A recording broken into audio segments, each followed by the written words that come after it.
Hi hello friend, कैसे हैं आप लोग।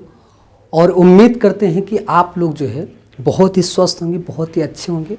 तो आप लोग अपने स्वास्थ्य पर जो है विशेष तौर पर ध्यान रखिएगा, ठीक है। तो आज जो हम चर्चा करेंगे वो आईपीसी की धारा 299 और आईपीसी की धारा 300 को लेकर ही हम बात करेंगे, ठीक है। इस पर जो है चर्चा करने से पहले आपसे निवेदन है कि हमारे YouTube channel AK law judicial success पर जो है आप लोग जाकर लाइक शेयर एंड सब्सक्राइब करेगा और बेल आइकन की घंटी जो है दबाना मत भूलिएगा, ठीक है। जिससे कि जो भी चीज़ हम पढ़ाएं उसका वीडियो का नोटिफिकेशन सबसे पहले आपको पहुंचे, ठीक है। जैसे ही आपको नोटिफिकेशन मिले तो आपको क्या करना है, आपको सबसे पहले आईपीसी का डायरेक्ट कॉपी और पेन, ये तीन चीज़ अपने पास में रखिए। और उसके बाद हमने जितनी बात को इसमें दर्शाया है और जिस तरह से दर्शाया है एकदम सेम टू सेम ऐसे ही अपनी कॉपी में उतार लेंगे, ठीक है। और एक बात ध्यान रखना है, जब हम सारी बात को रिलेट करते हुए समझाएं और जिस धारा पे चर्चा करें तो आपको उसी धारा पे जाकर जो इम्पोर्टेंट होगा उसी को अंडरलाइन करते हुए चले जाना है, ठीक है। एक बात समझ में आ गया। चलिए अब चर्चा करते हैं। देखिए, आईपीसी की धारा जो 299 है, हमने पिछले क्लास में इसकी बात को लेकर चर्चा किया, बहुत अच्छी तरीके से समझाया आपको। तो वो चीज़ को आप अपने दिमाग में एकदम एक बार ध्यान में लाइए, ठीक है। जिससे जब उस चीज़ को अपने ध्यान में लाएंगे तो ये सारी बातें जो है आपको समझने में आसान हो जाएगा, ठीक है। चलिए देखिएगा, आईपीसी की धारा 299 और आईपीसी की धारा 300, इसका जो डिफरेंट है, जो अंतर है, उसको हम किस तरह से आपको स्पष्ट करके समझाते हैं। एकदम ध्यान से सुनना, कोई भी बात जो है मिस नहीं होना चाहिए। अगर आपने मिस कर दिया तो कॉन्सेप्ट नहीं क्लियर होगा। इसलिए आपको कॉन्सेप्ट क्लियर करने के लिए बहुत ही ध्यान से समझना है, ठीक है। एकाग्रचित भाव से ध्यानमग्न होकर सारी बात को समझिए, ठीक है। चलिए ध्यान सुनिएगा, आईपीसी की धारा 299 और आईपीसी की धारा 300, ठीक है। आपने 299 और धारा 300 ये दोनों के बीच का अंतर कैसे स्पष्ट करना वो ध्यान रखिएगा। देखिए, इस धारा का किसी मामले को, ठीक है, इस धारा के किसी मामले को लेकर आप ध्यान रखिएगा, बिना 299 में गए, ठीक है, बिना 299 में गए वो 300 में नहीं जाएगा। यानी कि आपको ध्यान में क्या रखना है कि सबसे पहले आईपीसी की धारा 299 में जाएगा, 299 में जाएगा, उसके बाद ही जो है आईपीसी की धारा 300 में जाएगा, ठीक है। ये बात अपने दिमाग में एकदम अच्छे तरीके से कंठस्थ कर लीजिए। अब एक बात ध्यान रखिएगा, अब हत्या का मामला ले लीजिए। अब हत्या के लिए क्या है कि अगर हत्या का मामला जो है, जो मर्डर है, अगर वो मान लीजिए पूरी तरह से वो सिद्ध हो गया वो मामला, ठीक है, यानी हत्या का मामला सिद्ध हो गया कि ये हत्या है, तब आपको क्या ध्यान रखना है, सबसे पहले जैसे आपको ये पता चले कि ये यानी कि सिद्ध हो गया, ये मामला हत्या का मामला सिद्ध हो गया है, तो आपको 300 में जाना है, आईपीसी की धारा 300 में जाना है। जो आईपीसी की धारा 300 की जो 5 अपवाद हैं उनमें से अगर कोई भी सिद्ध हो जाता है तब वो हत्या नहीं माना जाएगा। ये बात अपने दिमाग में कंठस्थ करिए। यानी कि अगर हत्या का मामला सिद्ध हो गया है तो सीधा आईपीसी की धारा 300 में जाएगा और 300 के जो 5 अपवाद हैं उनमें से अगर कोई भी सिद्ध हो गया तो ये समझ जाइएगा कि वो हत्या नहीं है, ठीक, वो हत्या नहीं माना जाएगा। अब आपको ध्यान रखिएगा, कैसे आपको ध्यान रखना है। अब देखिए, 299 का जो स्पष्टीकरण 1 है और आईपीसी की धारा 300 का जो खंड 1 है, अब इसके साथ कैसे अंतर को स्पष्ट करना है आप इसको ध्यान रखिएगा। अब देखिए, इन दोनों में आशय को बात किया गया है, यानी आशय को सिद्ध किया गया है। जब आशय को सिद्ध किया जाए तो आप मान लीजिएगा कि स्वतः वो जो है सिद्ध माना जाएगा।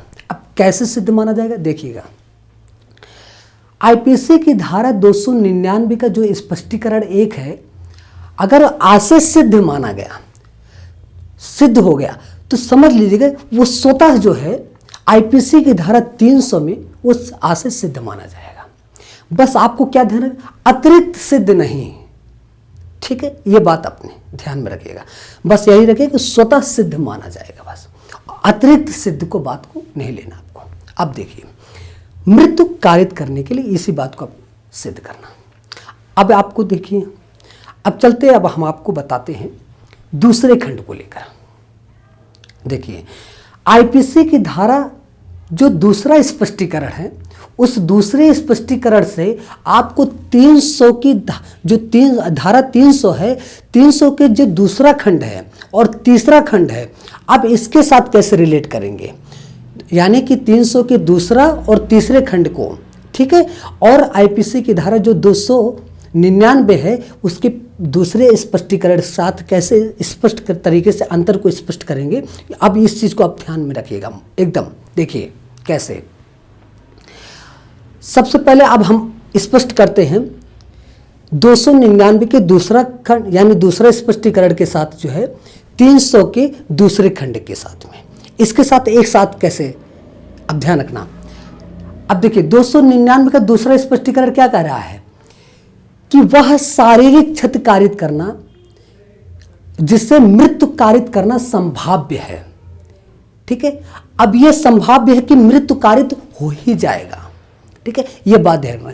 यानी 299 का जो दूसरा स्पष्टीकरण है वह शारीरिक, इसमें ध्यान रखना है कि वह शारीरिक क्षति कारित करना जिससे मृत्यु कारित करना संभाव्य है, यह बात याद रखना। अब देखिए 300 का जो दूसरा खंड है क्या कह रहा है वो, कि विशिष्ट जानकारी, विशिष्ट ज्ञान है, इस बात का ज्ञान है कि मृत्यु कारित करना संभाव्य है। इस बात की जानकारी है कि ऐसा कृत्य करेंगे, ऐसा यानी कि शारीरिक क्षति कारित करेंगे जिससे मृत्यु कारित होना संभाव्य है, इस बात की जानकारी है। यानी आपने जो विशिष्ट जानकारी की बात समझा वो 300 के दूसरे खंड में देखा, ठीक है। अब देखिए, अब हम आपको रिलेट करते हैं आईपीसी की धारा 299 दूसरे खंड को लेकर अब 300 के तीसरे खंड के साथ कैसे रिलेट करते हैं। अब देखिएगा, अब जब इसके साथ यानी 300 के तीसरे खंड के साथ जब रिलेट करेंगे तब क्या कहता है, क्या कहेगा, यानी जो 299 जो दूसरा खंड है इसके साथ जब रिलेट करेंगे क्या कहता है, कह रहा है कि वह शारीरिक क्षति कारित हुआ है उसका आशय क्या है, ठीक है, उस आशय को सिद्ध करना है। अब आशय को ध्यान में रखिएगा एकदम, यानी कि वह शारीरिक क्षति कारित करने का आशय, ये बात अपने ध्यान रखना। अब देखिए क्या कह रहा है, यानी कि 300 का तीसरा खंड क्या कह रहा है, कह रहा है कि प्रकृति के सामान्य अनुक्रम में, ठीक है, जो प्रकृति है उस प्रकृति के सामान्य अनुक्रम में क्या होगा कि मृत्यु कारित करने के लिए पर्याप्त है। एकदम ध्यान समझेंगे तभी समझ में आएगा, क्योंकि ये आपको लगेगा कि डिफिकल्ट नहीं है, बहुत ही आसान है, बस समझने का फेर है, ठीक है। अब देखिए आपने इस चीज को समझा, अब आपको क्या ध्यान रखा। अब देखो इसी चीज को आप थोड़ा सा हम विस्तार से आपको चर्चा करते हैं, यानी जो 300 का तीसरा खंड है इसको थोड़ा से विस्तार रूप से बताते हैं तो उसके साथ आपको समझ में अच्छे से आ जाएगा। देखिए क्या कहता है, आईपीसी की धारा 300 का तीसरा खंड क्या कहता है कि वह शारीरिक क्षति कारित करने का आशय, जो इंटेंशन है, ठीक है, इंजरी, जो शारीरिक क्षति यानी जो इंजरी है कारित करने का जो इंटेंशन है, जो आशय है, इस चीज को आप पहले पॉइंट में याद रखिएगा। अब दूसरे पॉइंट पे जाइए, आप उसमें क्या ध्यान रखेंगे, दूसरे पॉइंट में ध्यान रखना है कि व्यक्तिनिष्ठ रूप से, ठीक है, व्यक्तिनिष्ठ रूप से जो मन स्थिति के संदर्भ में देखा जाएगा, ठीक है, ये बात आपके दिमाग में होना चाहिए कि व्यक्तिनिष्ठ रूप से मन स्थिति के संदर्भ में देखा जाएगा। ये दूसरा पॉइंट याद रखें। अब तीसरे पॉइंट में याद रखना कि प्रकृति कारित करने के सामान्य अनुक्रम में, प्रकृति के आधार पर जो सामान्य अनुक्रम में क्या ध्यान रखना है कि मृत्यु कारित करने के लिए पर्याप्त है, ठीक है, मृत्यु कारित करने के लिए पर्याप्त है। बेशक जो है वो मेडिकल एक्सपर्ट से राय ले ली गई हो, बेशक रूप से अगर चिकित्सीय आधार पर वो राय ले ली गई है, लेकिन आपको बस इतना ध्यान रखना इसमें कि प्रकृति कारित करने के जो क्या है कि सामान्य अनुक्रम में जो मृत्यु कारित करने के लिए पर्याप्त है, बस आपको बेशक क्या हो ले लिया हो, यानी कि मेडिकल एक्सपर्ट से राय। ठीक है, अब ये बात ध्यान रखना। अब देखिएगा, आपको अंतर स्पष्ट हो गया। अब देखिए, अब आपको हम बताते हैं आईपीसी की धारा 299 के तीसरे स्पष्टीकरण के साथ में। अब इसके साथ किसको, यानी कि जो आईपीसी की धारा 300 का जो खंड 4 है इसके साथ रिलेट करते हैं। ठीक है, यानी कि 299 का तीसरा जो खंड स्पष्टीकरण है इसके साथ जो है 200 यानी 300 का जो खंड 4 है इसके साथ हम रिलेट करते हैं। अब ध्यान से सुनिएगा इसमें कैसे। देखिए, आईपीसी की धारा 299 का तीसरा खंड क्या है, आप इसमें क्या ध्यान रखेंगे, आशय यानी कि और न्यायालय, यानी आशय यानी कि इंटेंशन और नॉलेज यानी कि ज्ञान, इन दोनों के आधार पर क्या है कि मृत्यु संभाव्य है, मृत्यु कारित करना संभाव्य, यही दो बात याद रखना, आशय और ज्ञान तीसरे खंड में। यानी कि जो आईपीसी की धारा 299 का जो तीसरा स्पष्टीकरण है, इस स्पष्टीकरण में आप क्या ध्यान देंगे कि आशय यानी कि मृत्यु कारित करने का आशय और मृत्यु कारित करने का ज्ञान, इस बात की जानकारी है कि मृत्यु कारित होना संभाव्य है। ठीक है, ये बात आप इसमें। अब देखिए, आईपीसी की धारा 300 के खंड 4 में आप क्या देखेंगे, आपको इसमें दो बात को एकदम ध्यान में रखना, दो बात को। सबसे पहले कि आईपीसी का जो सामान्य अपवाद है उस बात को ध्यान रखना है, यानी आईपीसी के सामान्य अपवाद को ध्यान में रखना है। हम ये बात कर रहे हैं 300 के खंड 4 की बात कर रहे हैं, एकदम ध्यान सुनिएगा कि आईपीसी के सामान्य अपवाद की बात समझना, और जो आईपीसी की धारा 300 के जो 5 अपवाद है उनमें से इस दोनों को ये समझ लीजिए कि उसमें से कोई भी सिद्ध नहीं करना है, ना इन पांचों में से सिद्ध करना है, इन दोनों में से, इन दोनों के अतिरिक्त आपको ध्यान रखना है, इन दोनों को आपको सिद्ध ही नहीं करना है। ना तो आपको जो आईपीसी के जो सामान्य अपवाद है और ना जो 300 के जो 5वां अपवाद है, इसके अतिरिक्त आप जाकर डिफेंस के तौर पर क्या प्रयोग करेंगे, अब ध्यान रखना यहीं पे, इसके अतिरिक्त जाकर डिफेंस के तौर पर आप 3 बातों को ध्यान रखना कि न्यायालय का क्या होगा, उनकी विवेकाधिकार के आधार पर उस बात को समझा जाएगा। ठीक है, उस आधार पर, यानी कि न्यायालय का विवेकाधिकार, क्योंकि उसमें आईपीसी का जो सामान्य अपवाद है और 300 के जो 5 अपवाद हैं उनमें से इसके अतिरिक्त बात करना है। ठीक है, अब इसके अतिरिक्त जो है डिफेंस के तौर पर, ठीक है, डिफेंस के तौर पर क्या ध्यान रखना है, आपको 3 बात को ध्यान रखना है। सबसे पहले कि जो न्यायालय के द्वारा जो विवेकाधिकार है, सबसे पहले विवेकाधिकार को ध्यान रखना। अब विवेकाधिकार में पहला पॉइंट क्या याद रखेंगे, देखिए उसका जो तथ्य है और उसकी जो परिस्थिति है, इस चीज को ध्यान रखना है। ठीक है, अब तीसरा देखिए, यानी कि बाहरी आधार पर कि ऐसा तो नहीं है कि जो बाहरी परिस्थिति है कि ऐसा तो नहीं है कहीं कोई दबाव डाला गया हो उसको। ठीक है, उस आधार पर उस चीज को ध्यान में रखा जाएगा कि उसकी बाहरी जो परिस्थिति है उस चीज को ध्यान में रखा जाए, कहीं ऐसा तो नहीं उसको दबाव में ऐसा किया गया है, दबाव में ऐसा जो है कृत्य कारित किया है, जो आसन संकट की स्थिति में ऐसा कारित किया हो, ये बात ध्यान रखना। अब देखो एग्जाम्पल के आधार पर तो आपको थोड़ा सा क्लियर करते हैं। एग्जाम्पल आप, जैसे एक महिला ने क्या किया, एक महिला ने अपने बच्चे को लिया और अपने बच्चे के साथ में एक कुआं था, उस कुएं में क्या करी, छलांग लगाकर कूद गई। अब कूदने यानी कि पहले से आशय था और जानकारी भी थी, आशय और जानकारी के साथ क्या हुआ, उसमें कूदी। उसको पता है कि हम इसमें अगर कूदेंगे तो मृत्यु संभाव्य है कि मृत्यु हो ही जाएगा, ये बात उसको पता था।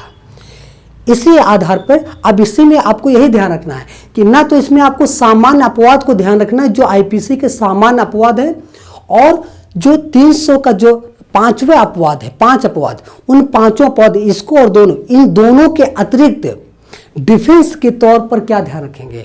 अब उसमें से बच्चा जो है मृत्यु कारित हो जाता है, ठीक है, बच्चा एक्सपायर कर जाता है। अब आप ध्यान रखिएगा इसमें क्या ध्यान रखना है कि उस दोनों के अतिरिक्त जो दोनों अपवाद हैं, जो एक आईपीसी के सामान्य अपवाद है और तीसरा यानी 300 के जो 5वां अपवाद है, उन दोनों के अतिरिक्त जो डिफेंस के तौर पर क्या देखा जाएगा कि न्यायालय का जो है विवेकाधिकार है कि उस तथ्य और परिस्थिति को देखेगा, ठीक है। और तीसरी बात क्या ध्यान रखेंगे कि बाहरी जो परिस्थिति है, कहीं ऐसा तो नहीं उसको किसी आसन संकट की ऐसी स्थिति में कोई दबाव डाला गया हो और उस स्थिति में ऐसा वो कृत्य किया हो, ठीक है। अब इस आधार में अगर ऐसा समझते हैं कि ये जो है क्या होगा, संगत, कैसी संगत है, ये न्याय संगत है। अगर न्याय संगत समझेंगे तो 300 के जो 4था खंड है, इस आधार पर जो है आपराधिक मानव वध के लिए वो दंडनीय होगा। ये बात क्लियर हो गया, यानी कि संगत जो है वो भी न्याय संगत हो, और न्याय संगत के आधार पर न्यायालय विवेकाधिकार के आधार पर उस न्याय संगत के आधार पर ये समझता है तो वो क्या होगा, 300 के खंड 4 के आधार पर आपराधिक मानव वध के लिए वो दंडनीय होगा, ठीक है। ये बातें जो है जहां तक है सारी बात को आपको बहुत अच्छी तरीके से समझ में आ गया होगा, ठीक है। तो इसको हम यहीं पे जो है विराम करते हैं, फिर मिलेंगे नेक्स्ट टॉपिक के साथ में। इसी से रिलेटेड है, कुछ चीजें बची हुई हैं, उसको भी अंतर को हम स्पष्ट करेंगे। जैसे गर्भपात है, 312 है, 313 है, 314 है, 315 है, इसको कैसे रिलेट करके आपको अंतर इसको कैसे स्पष्ट करना है वो हम अगले क्लास में पढ़ाएंगे, ठीक है। तो इसको जो है यहीं पे हम विराम करते हैं, फिर मिलेंगे नेक्स्ट टॉपिक के साथ में। इसी के साथ जय हिंद, जय भारत।